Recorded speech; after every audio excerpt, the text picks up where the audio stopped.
Hey everybody, it's Royal. Today's painting, it's a mixture of bunch of stuff. What it is that there's a kind of description I had in mind to translate into paint, which was present in my mind while doing the other painting, not this painting, but that idea was actualizing itself within this painting instead, which was unexpected but pleasant.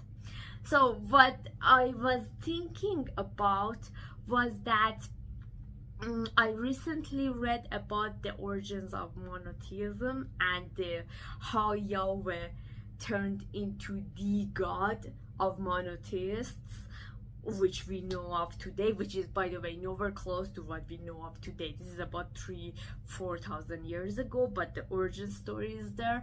And by the way, this is really helpful that when you read a text, you try to contextualize it within the context of that author, not by your own version of things, because that is usually far away from whatever that text means by something.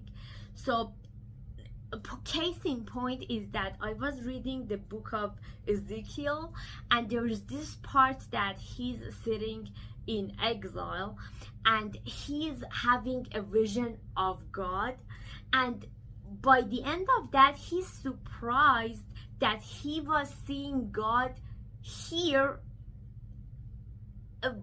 because he expected for God not to be in the exile but to be in the main temple that they built for that God. So the relation of that and to this book, The Origin of Yahweh, is absolutely illuminating one, because before this theological jump to monotheism, the way that it was for Millennial before that was the way that the tribal warfare would result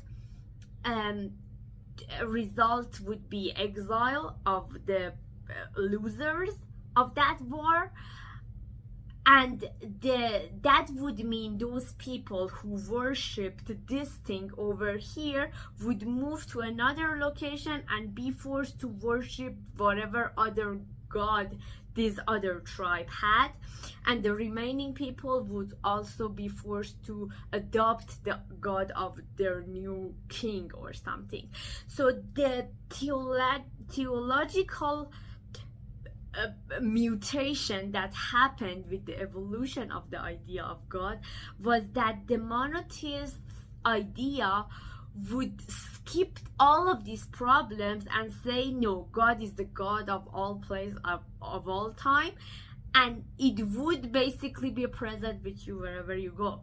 So that was this is the context of that, because we atheists especially read this and think that, is your God limited? Isn't your God supposed to be beyond everything and all powerful and stuff?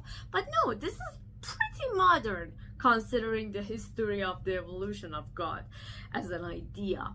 So yeah, so that idea I had for the previous painting all of a sudden appeared to be actualized in this painting, and I was like Ezekiel thinking, aren't you supposed to be in this other painting? But I take it, it was sweet to see it actualized anyway. So let's paint.